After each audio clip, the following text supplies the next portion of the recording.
Interview de l'expert.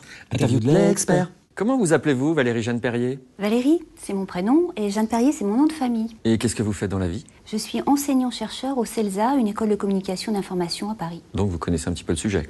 Oui, je crois. Ça nous arrange. Le web est-il en train de tuer la télévision, Valérie Jeanne Perrier? Non, je crois pas.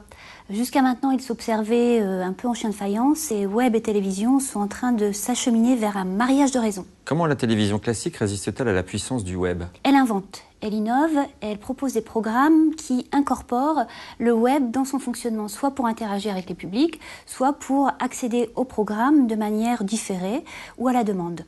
De plus en plus de gens, Valérie, commentent sur Internet les émissions de télé qu'ils sont en train de regarder. C'est-à-dire qu'ils font deux choses en même temps. Est-ce que c'est bizarre, déjà? Disons que c'est un comportement qui prend de plus en plus de place. On l'a vu dans certaines émissions ou dans certains événements télévisuels. Eh bien, les gens ont envie de dire ce qu'ils pensent. Ils ont envie de partager leurs émotions, leurs réactions, leurs opinions. Et c'est tout à fait intéressant de pouvoir ajouter ce comportement, d'ajouter ce contenu au contenu de la télévision. Comme quand on regarde l'Eurovision et qu'on trouve que la chanteuse ukrainienne elle ressemble un peu à un homme ou que les Biélorusses ressemblent à des Teletubbies. Bien sûr, parce que dans la communication, il n'y a pas simplement le contenu qui intéresse, il y a aussi la fonction de contact, la fonction fatigue, disent les experts. La fonction fatigue, c'est la fonction de contact. On est en contact, on est content, ça prolonge l'expérience de télévision. Vous savez, YouTube, le site de vidéos, là, ils sont en train de créer des chaînes thématiques. Est-ce qu'ils ne sont pas en train de venir un peu concurrencer la télévision?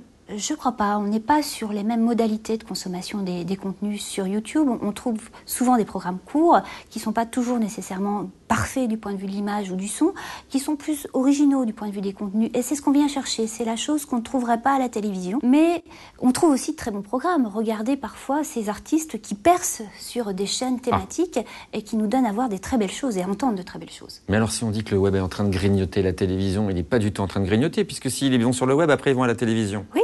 Je sais de quoi je parle, Valérie. C'est une bonne entente entre les deux médias. Donc ce combat n'a pas de sens, finalement. C'est un combat qui a un sens économiquement, parce qu'il faut savoir que les intérêts en jeu sont très importants. Les opérateurs de téléphonie, les constructeurs de matériel ont envie d'intégrer l'ensemble de la chaîne de production, du contenu au matériel, jusqu'à la distribution et les données sur l'audience. Vous êtes heureuse, Valérie Jeanne Perrier? Totalement heureuse, comblée.